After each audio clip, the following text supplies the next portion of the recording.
Hello सभी को, मैं प्रीति सिंह विजुअल आर्ट क्लास की तरफ से हिंदी साहित्य पढ़ रहे थे। हम हिंदी साहित्य में हमने आदिकाल देख रहे थे। आदिकाल में आपको बताया था आचार्य रामचंद्र शुक्ल ने आदिकाल को 4 प्रकरणों में विभाजित किया है। पिछले के 3 प्रकरण हम आदिकाल के पढ़ चुके हैं। जिसने भी इससे पहले की क्लास ना देखी हो वो पहले की क्लास देखे, फिर आगे प्रकरण 4 देखें। आदिकाल प्रकरण 4 के अंतर्गत आचार्य रामचंद्र शुक्ल ने क्या रखी हैं? फुटकल रचनाएं। फुटकल रचनाएं रखी हैं जिसके अंतर्गत इन्होंने अमीर खुसरो व विद्यापति की रचनाएं रखी हैं। आदिकाल प्रकरण 4 के अंतर्गत जब आचार्य रामचंद्र शुरुआत करते हैं तो आचार्य रामचंद्र शुक्ल लिखते हैं,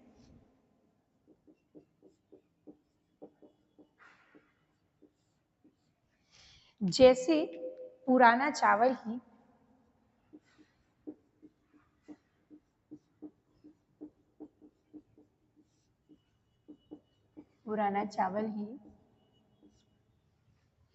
बड़े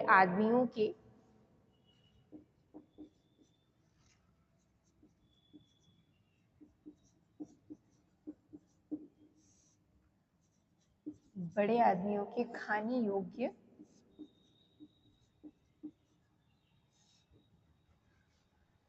समझा जाता है,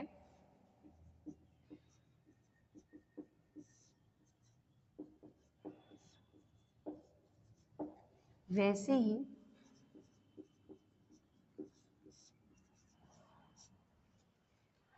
अपने समय से कुछ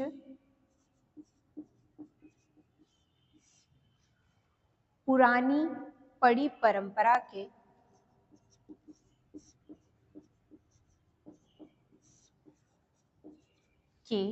गौरव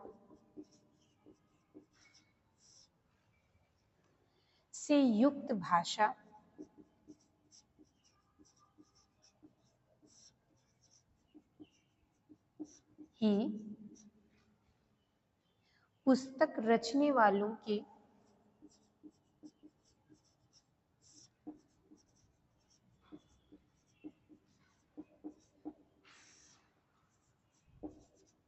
पुस्तक रचने वालों के व्यवहार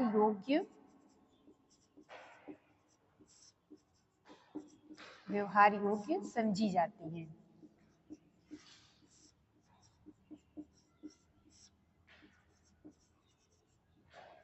ठीक है।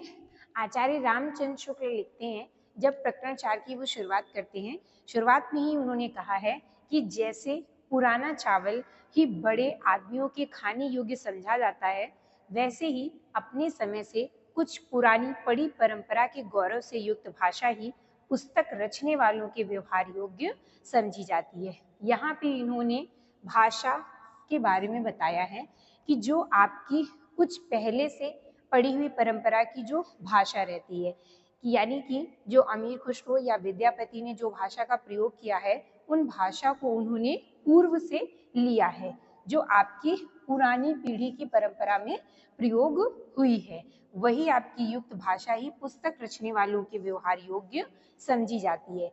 जैसे कि हमने आपको बताया था कि आपकी संस्कृत भाषा थी पहले, संस्कृत भाषा को हिंदी साहित्य में जब उसकी साहित्य रचना करी जाने लगी तो फिर वो संस्कृत भाषा जन सामान्य के लिए बहुत ही क्लिष्ट होती चली गई, जिसके कारण आगे जाकर के संस्कृत भाषा के बाद आपकी वैदिक संस्कृत आई, फिर लौकिक संस्कृत आई, लौकिक संस्कृत के बाद आपकी प्राकृत भाषा आती है। प्राकृत, पाली, अपभ्रंश, इस तरह भाषाओं में परिवर्तन होता चला गया। इसी में उन्होंने बताया है कि भाषा जो है वो पूर्व की भाषा को इन्होंने अधिक महत्व देते हुए इस पंक्ति को कहा था। ठीक है। फुटकर रचनाओं में मुख्य रूप से आचार्य रामचंद्र शुक्ल ने अमीर खुसरो व विद्यापति को रखा है। तो हम इसके अंतर्गत पढ़ते हैं अमीर खुसरो के बारे में।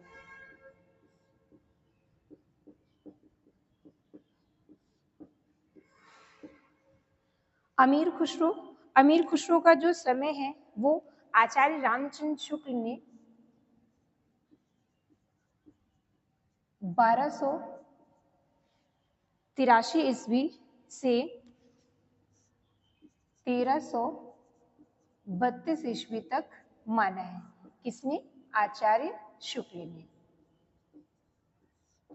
आचार्य शुक्ल ने अमीर खुसरो के जो जन्म सन है या उनका समय काल 1283 ईस्वी से 1332 ईस्वी तक माना है। अमीर खुसरो का जो वास्तविक नाम माना जाता है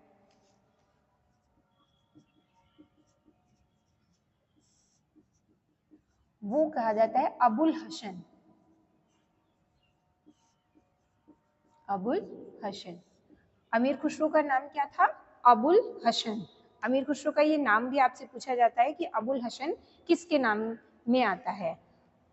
अमीर खुसरो के गुरु कौन थे? निजामुद्दीन औलिया। अमीर खुसरो के गुरु का क्या नाम था? निजामुद्दीन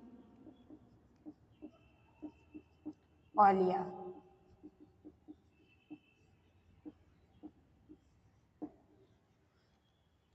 अमीर खुसरो को खड़ी बोली का प्रथम कवि कहा जाता है। खड़ी बोली का प्रथम कवि या खड़ी बोली के आदि कवि कहा जाता है।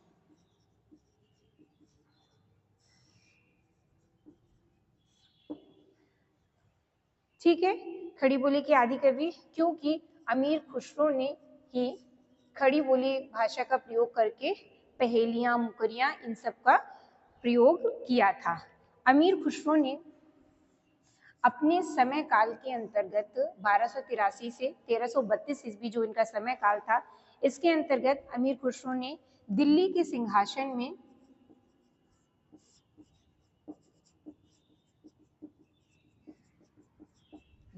सिंहासन में लगभग आपके 11 राजाओं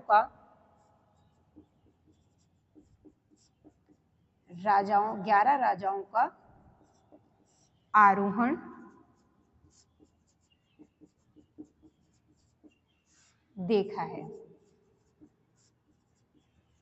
यानी कि अमीर खुसरो के समय काल में उस समय राजकाज को प्राप्त करने के लिए, शासन को प्राप्त करने के लिए प्रायः राजाओं में युद्ध हुआ करते थे। तो जिसके कारण से जो विजयी होता था वो सिंहासन पर विराजमान होता था। तो दिल्ली के सिंहासन में अमीर खुसरो के समय काल के अनुसार लगभग उन्होंने, उनकी पुस्तक में देखने को मिलता है, उन्होंने 11 राजाओं के आरोहण को देखा है। यानी कि 11 राजाओं को दिल्ली के शासन में उन्होंने बदलते हुए देखा है। अमीर खुसरो की कुल रचनाएं आपकी, कुल ग्रंथ आपके आचार्य शुक्ल ने 100 ग्रंथ माने हैं, जिसमें से आपकी इनकी रचनाएं मिलती हैं। अमीर खुसरो की रचनाओं में खालिक बारी है,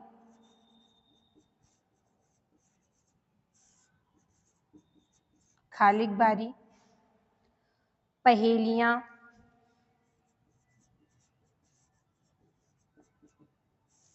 मुकरियां, दो सुकने। दो सुकने भी किसकी रचना है? अमीर खुसरो की है। गजल आदि, ये सब किसने लिखी हैं? अमीर खुसरो ने लिखी है।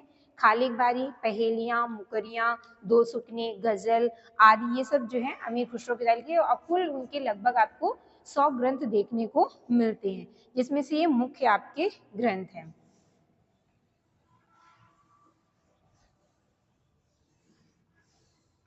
वैसे तो अमीर खुसरो ने मुख्य रूप से खड़ी बोली भाषा का देखने को मिलता है, पर खड़ी बोली भाषा में भी उनकी रचनाओं में 2 प्रकार की भाषा हमें देखने को मिलती है। जैसे हमारे आचार्य रामचंद्र शुक्ल ने कहा, उनकी रचनाओं में 2 प्रकार की भाषा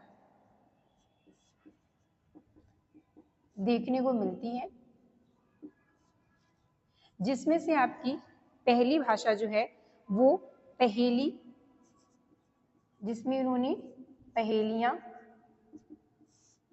व मुकरियां लिखी हैं, वो आपकी इन्होंने लिखी है खड़ी बोली में, जिसमें हमें खड़ी बोली की शुरुआत जो है वो अमीर खुसरो के द्वारा मानी जाती है, जिसमें से उन्होंने अपनी पहेलियां और मुकरियों की शुरुआत किससे की थी? खड़ी बोली से की थी। दूसरा, उन्होंने जो गीत व दोहे लिखे थे, गीत व दोहों में अमीर खुसरो ने ब्रज भाषा का प्रयोग किया, या ब्रज भाषा के साथ ही या उस समय की जो काव्य भाषा थी, प्रचलित रूप से जो काव्य भाषा थी,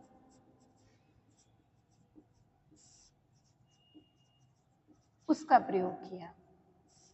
जैसे ही हमने आपको बताया कि पहले जो है खड़ी बोली बाद में आई अमीर खुसरो में, उससे पहले आपकी व्रज में, अवधि में, अपभ्रंश भाषा आदि भाषाओं में, आपकी अवहट, इन सब भाषाओं में आपकी गीत रचनाएं की जाती थी। लेकिन गीत और दोहे जो उन्होंने लिखे हैं वो आपके ब्रज भाषा या फिर उसे हम कह सकते हैं उस समय की जो प्रचलित काव्य भाषा थी उसके रूप में लिखा। और इन्होंने पहेलियां व मुकरियां लिखने के लिए किस भाषा का प्रयोग किया था? खड़ी बोली भाषा का प्रयोग किया था। आचार्य शुक्ल लिखते हैं,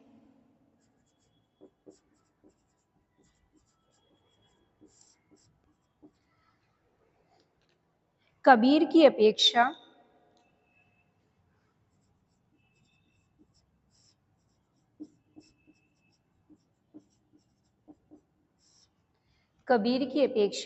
खुसरो का ध्यान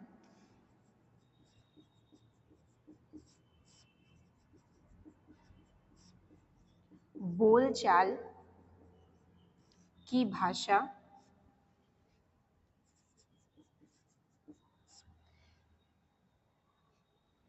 की ओर अधिक था।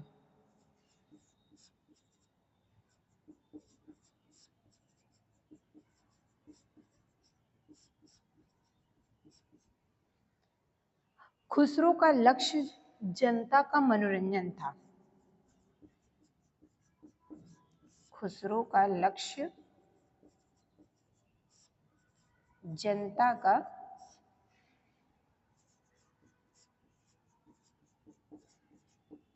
मनोरंजन था।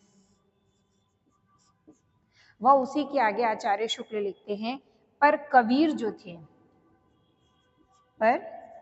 कबीर धर्मोपदेशक थे।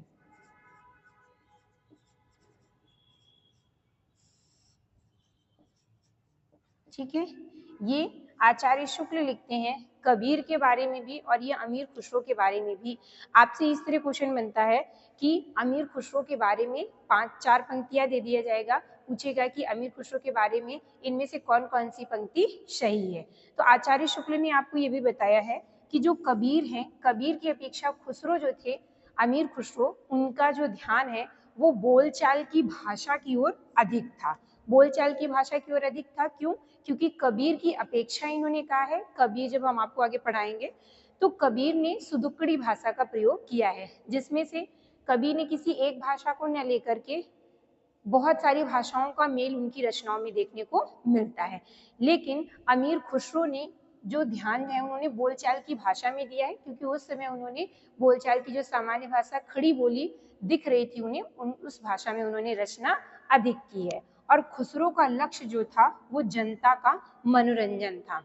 ये भी पंक्ति दी जाती है, क्या खुसरो का लक्ष्य जनता का मनोरंजन था या जनता को शिक्षा देना था?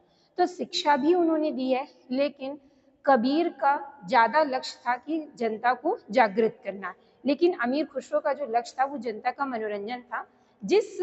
ये ऐसा आचार्य शुक्ल ने माना है क्योंकि उन्होंने पहेलियां और जो मुकरियां लिखी हैं वो पहेलियां आपकी शिक्षा कम और आपके मनोरंजन के हिसाब से ज्यादा प्रतीत होती हैं आचार्य शुक्ल जी को।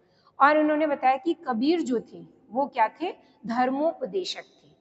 अमीर खुसरो एक जनता का मनोरंजन चाहते थे और कबीर जो थे वो धर्मोपदेशक थे, यानी कि धर्म के प्रति उनके उपदेश देखने को मिलते थे। ठीक है, ये पंक्ति आपसे कई बार क्वेश्चन में पूछी गई है कि आचार्य शुक्ल ने किन किन बातों को अमीर खुसरो के लिए माना है। अमीर खुसरो की रचनाओं में एक पद्यांश मिलता है देखने को आपको, जिसमें से चामन तूतीय हिंदुम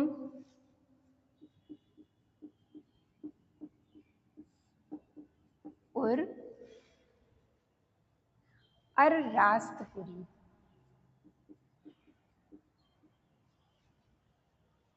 पुरुषी।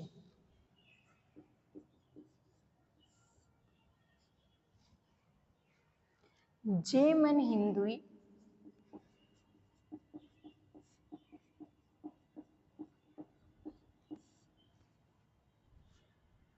पुरुष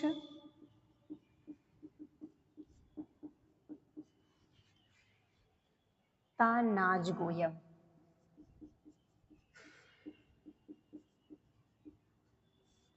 आपसे ये पंक्ति देकर के पूछ लिया जाता है कि ये पंक्ति किसके लिए कही गई है।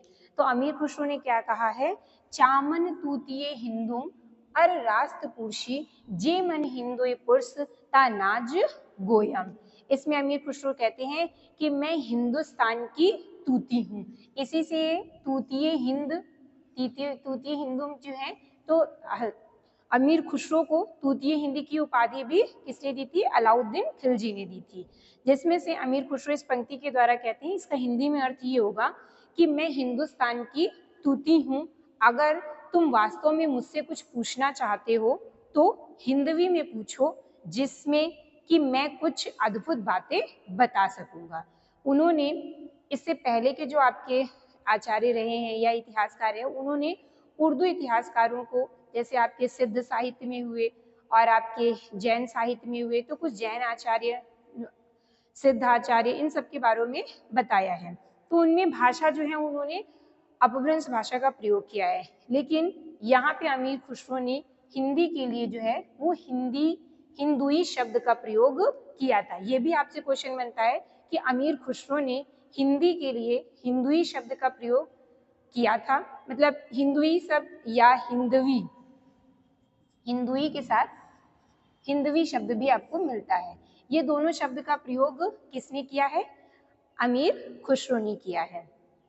ठीक है, ये आपसे क्वेश्चन पूछा जाता है कि अमीर खुसरो ने क्या किया है, मैं हिंदुस्तान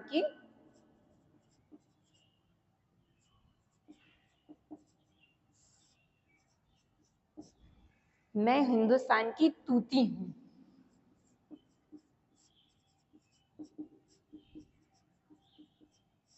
अगर मुझसे कुछ पूछना है तो हिंदवी में पूछो, जिसमें मैं आपको कुछ अद्भुत बातें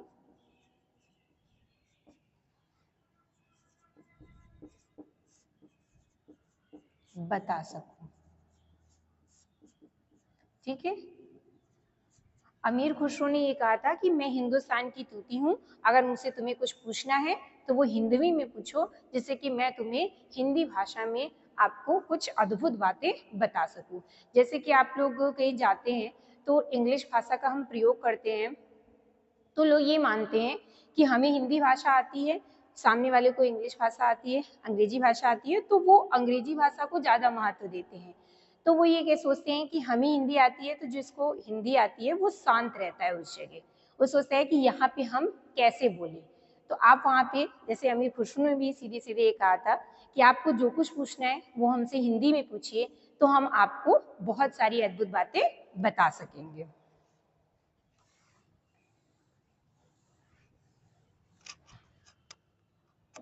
अमीर खुसरो को कव्वाली,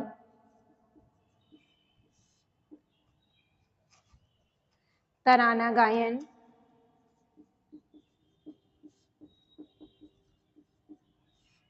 सितार,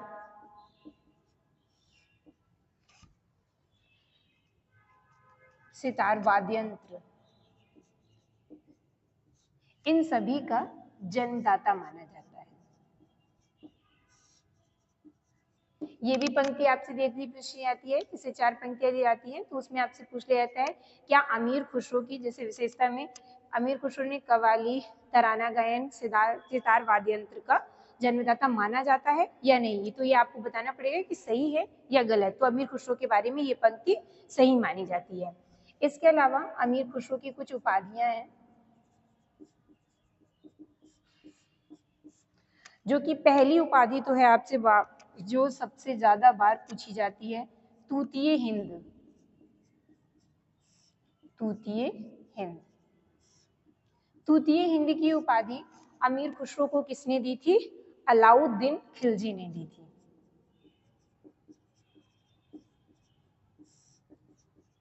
अलाउद्दीन खिलजी ने दी थी। दूसरी है अमीर खुसरो को कवियों में राजकुमार, कवियों में राजकुमार, कवियों में राजकुमार ये उपाधि किसने दी थी? डॉक्टर ईश्वर प्रसाद ने दी थी।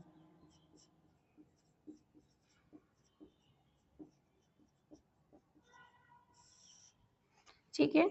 और अमीर खुसरो को अवधि का प्रथम कवि किसने माना है?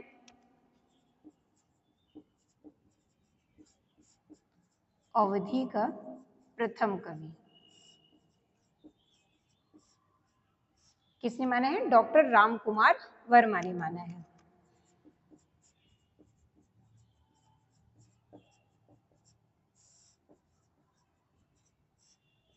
ठीक है, तो हमने देखा जो आपकी सबसे ज्यादा पूछा जाता है तूतीय हिंद। तूतीय हिंद की उपाधि अलाउद्दीन खिलजी ने अमीर खुसरो को दी थी। इसके अलावा कवियों में राजकुमार जो है वो डॉक्टर ईश्वर प्रसाद ने अमीर खुसरो को माना है, और डॉक्टर राम कुमार मानते हैं कि अवधि का प्रथम कवि के रूप में मानते हैं। ठीक है, इसके बाद हो गई अमीर खुसरो की कुछ पंक्तियां हैं, जो कुछ पहेलियां मुकरियां जो आपसे पूछी जाती हैं।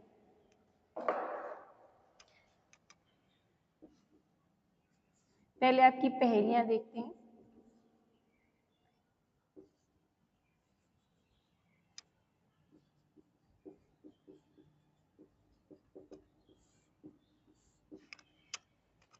पहेलियों में जैसे उन्होंने कहा है, एक थाल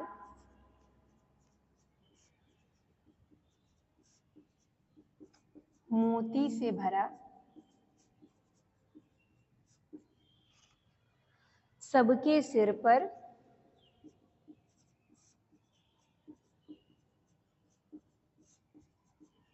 औंधे धरा, चारों ओर वह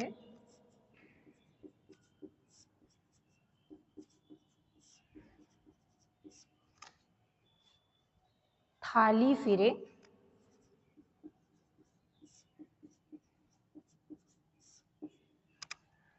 उस मोती उससे एक ना गिरे। मोती उससे एक ना गिरे। ठीक है, ये पहली क्या है आपकी? एक थाल मोती से भरा, सबके सिर पर औंधे धरा, चारों ओर वह थाली फिरे, मोती उससे एक ना गिरे। ये किसके लिए इस कहावत का क्या अर्थ होगा? आप लोगों ने इससे पहले भी पढ़ा होगा। अमीर खुसरो इसी तरह की पहेलियां देते थे, इन पहेलियों का आपका एक शब्द में अर्थ होता था। तो ये इसका क्या अर्थ होगा? आकाश। ठीक है, आकाश में मतलब ना एक थाल मोती से भरा, आकाश में जो वो आपके बहुत सारे तारे दिखते हैं, और सबके सिर पर औंधे धरा, सभी के सिर में वो ऊपर दिखाई देता है, चारों ओर वह थाली फिरे। आप जहां पे भी देखेंगे चारों तरफ आपको वही आकाश तारों से भरा हुआ दिखाई देगा, मोती उससे एक ना गिरे, कोई भी तारा आपको वहां से गिरता हुआ दिखाई नहीं देगा। इससे इन्होंने इसके लिए क्या बताया? आकाश शब्द का प्रयोग किया है। इसी तरह वो लिखते हैं आपकी पहेलियों में, एक नार ने अचरज किया, सांप मारी पिंजरे में दिया, जो जो सांप ताल को खाए, सूखे ताल सांप मर जाए। ठीक है, तो इसमें क्या इन्होंने बताया? एक नार ने अचरज किया, सांप मारी पिंजड़े में दिया, सांप को मार के पिंजड़े में दिया, ज्यों ज्यों सांप ताल को खाए, सूखे ताल सांप मर जाए। इस पहेली के कहावत के जो इन्होंने कही है, इसका एक शब्द में आपका होता है दिया बाती। जब हम अपनी रुई को उसकी बाती बना करके रखते हैं, एक नार ने अचरज किया, एक इंसान ने ये आश्चर्य किया, सांप मारी पिंजरे में दिया। सांप मार अर्थात कि उस बाती को बना करके उस दिए में बंद कर दिया। ज्यों ज्यों सांप ताल को खाए, उस दिए में तेल भर दिया, और जैसे ही जैसे वो बाती जलती है और सांप जो है वो तेल को खाता है, वैसे ही सूखे ताल सांप मर जाए। जब आपके तेल समाप्त हो जाता है तो वो बाती भी समाप्त हो जाती है। ठीक है, इसी तरह की कुछ रोचक कहानियां, रोचक कहावतें, पहेलियां अमीर खुसरो ने बताई। जैसे एक आपका है, एक नार दो को ले बैठी, टेढ़ी होके बिल में बैठी, जिसके बैठे उसे सुहाए, खुसरो उसके बलि बलि जाए। इसमें क्या हुआ आपका, एक नार दो को ले बैठी, टेढ़ी होके बिल में बैठी, जिसके बैठे उसे सुहाए, खुसरो उसके बल बल जाए। इसका अर्थ होगा आपका एक शब्द में पैजामा। कैसे हुआ पैजामा, एक नार दो को ले बैठी, जो आपका वो नारा रहता है, और उसमें क्या है, टेढ़ी होके बिल में बैठी। बिल में जब हम नारा डालते हैं तो वो नारा डलता है ना, तो वो बिल में जाता है अंदर, उसी तरह टेढ़ी होके बिल में बैठी, जिसके बैठे उसे सुहाए, खुसरो उसके बल बल जाए। अगर आप नारे के बिना पैजामा नहीं पहन सकते हैं, उसी तरह उन्होंने बताया है कि जिसके बैठे उसे सुहाए। अगर वो नारा आपके पैजामे में नहीं होगा तो आप उसे यूज नहीं कर सकते हैं। इसी तरह खुसरो ने एक और भी बहुत अच्छी पहेली दी है, अर्थ तो इसका बूझेगा, मुंह देखो तो सूझेगा। बताइए इसकी क्या हो सकता है आपको, अर्थ तो इसका बूझेगा, मुंह देखो तो सूझेगा। इसका इन्होंने एक शब्द में बताया है दर्पण। जब आप अपने मुख को दर्पण में देखेंगे तो इन्होंने कहा है कि अर्थ तो इसका बूझेगा, अर्थ आपको इसका समझ में आएगा, जब मुंह देखो तो सूझेगा। जब आप दर्पण में अपना मुंह देखेंगे तब आपको सूझेगा। ठीक है, इसी तरह आपके इन्होंने कुछ पहेलियां दी हुई हैं जिसके हमने आपको एग्जाम्पल दिखाए। इसके अलावा कुछ उन्होंने ब्रज भाषा से संबंधित, जो उन्होंने ब्रज भाषा में कुछ पंक्तियां लिखी थी,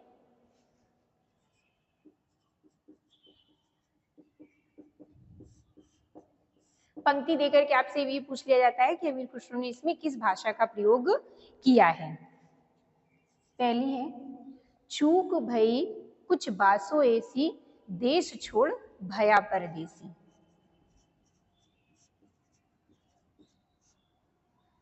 चूक भई कुछ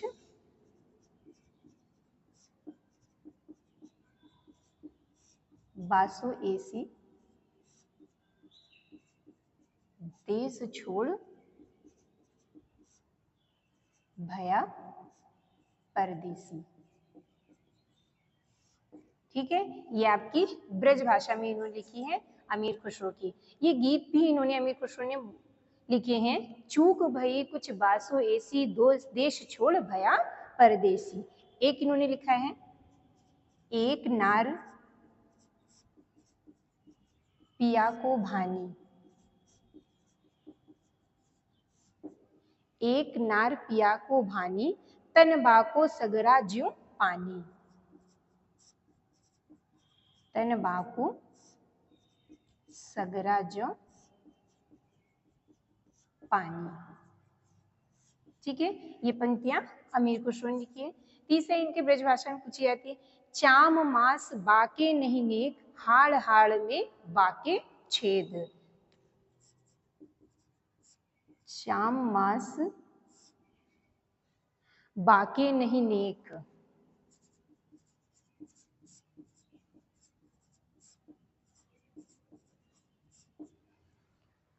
हाड़ हाड़ में बाके छेद।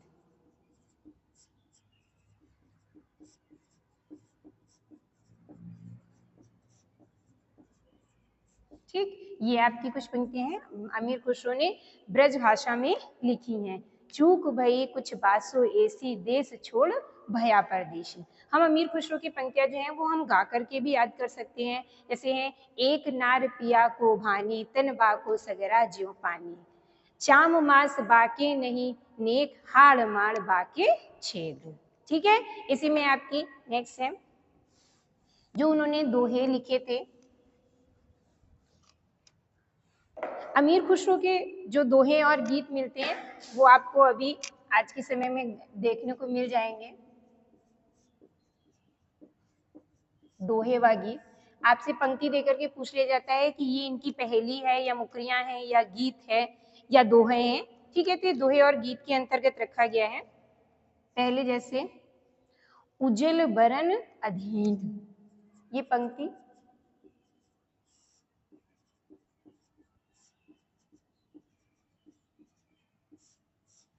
उज्जल बरन अधीन तन।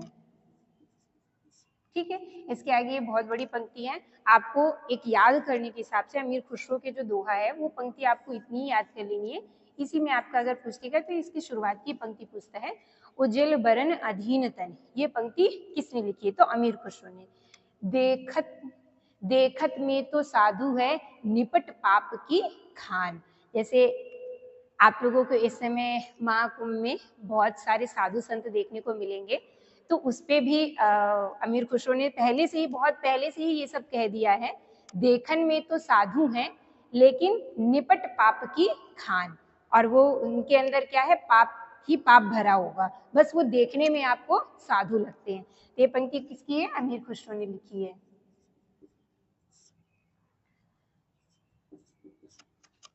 देखन में तो साधु हैं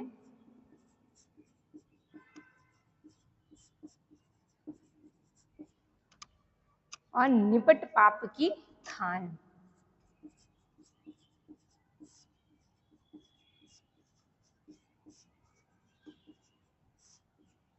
बहुत से पाप करने के बाद जब उनको पाप नहीं समाप्त हो रहे थे तो उन्होंने क्या कर लिया, साधु बन गए। और देखने में तो वो साधु लगते हैं लेकिन अंदर से वो बहुत ही पापी हैं। ये सभी के लिए नहीं है, किसी की आस्था में ये नहीं हम बात कह रहे हैं कि ये सभी के लिए है, पर कुछ लोगों के लिए है। जैसा उन्होंने कहा है, एक खुसरो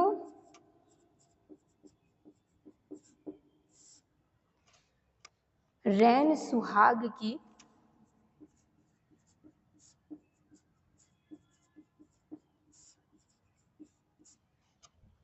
जागी पी के संग।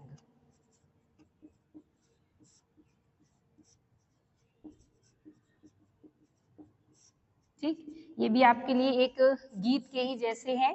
खुसरो रैन सुहाग की जागी पिए के संग, यानी कि जो सुहागन स्त्रियां होती हैं वो अपने पिए के संग रात्रि भर जगती रहती हैं। चौथा आपको देखने को मिल जाता है, गोरी सोवे सेज पर मुख पर डारे केस, चल खुसरो घर आपने रैन भये चहु देश। ये जो पंक्ति आपको दी जाती है, ये पंक्ति अमीर खुसरो ने तब लिखी थी जब इनके गुरु निजामुद्दीन औलिया की मृत्यु हो गई थी। आपसे भी पूछा जाता है कि ये पंक्ति इन्होंने किस कारण से लिखी थी, तो पर पंक्ति आपको ऐसी है कि आपको लगेगा कि वो किसी रोमांटिसिज्म से कह रहे हैं, पर ऐसा नहीं है। गोरी सोवे सेज पर,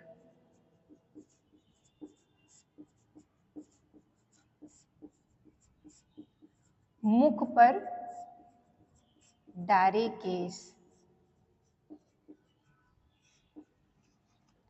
चल खुसरो घर आपने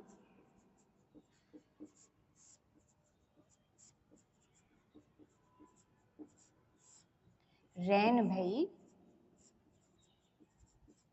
चहु देश। ठीक है, इसमें इन्होंने क्या बताया है, गोरी सेवे सेज पर, जब निजामुद्दीन औलिया की मृत्यु हो जाती है तो उनकी जो वो अर्थी रखी होती है उसको देख करके अमीर खुसरो ने ये पंक्ति कहते हैं। इसमें उन्होंने गोरी या फिर एक स्त्री के रूप में उसका वर्णन जरूर किया है, लेकिन उन्होंने कहा है गोरी से सोवे सेज पर, अर्थात कि निजामुद्दीन औलिया की अब मृत्यु हो चुकी है और वो सेज पे यानी कि अर्थात वो अर्थी पर सो रहे हैं। मुख पर डारे केश, मुख पर डारे केस अर्थात कि वो चादर जो था या उनकी मृत्यु के बाद व्यक्ति का जो मुख है वो ढक दिया जाता है, उसी को उन्होंने कहा है मुख पर डारे केस चल खुसरो घर आपने चहूं रैन भई चहूं देश। चलो खुसरो अब अपने घर चलो, चारों तरफ अब अंधकार छा गया है। क्योंकि गुरु की मृत्यु पर अमीर खुसरो जो है वो बहुत ही दुखी हो जाते हैं, उसी पे लिख देते हैं कि चलो खुसरो अब घर चलते हैं, क्योंकि गुरु की मृत्यु के बाद चारों तरफ क्या है, अंधकार छा गया है। इसके अलावा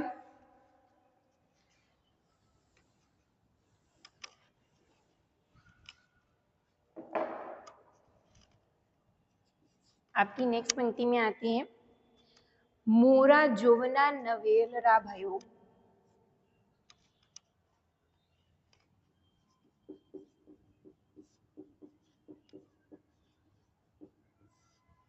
मोरा जोवना नवेलरा भयो है गुलाल।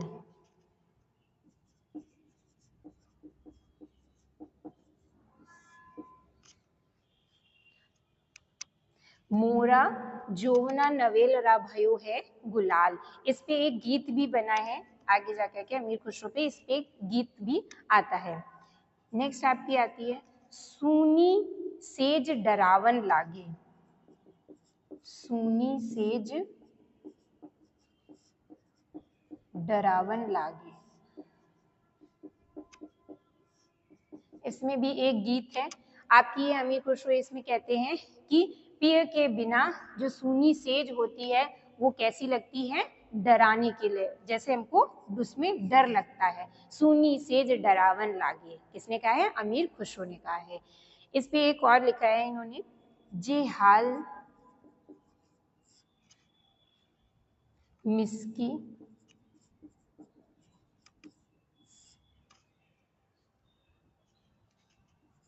मकुन तगाफुल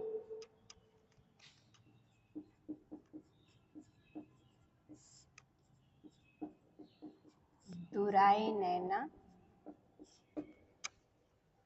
बनाए बतियां।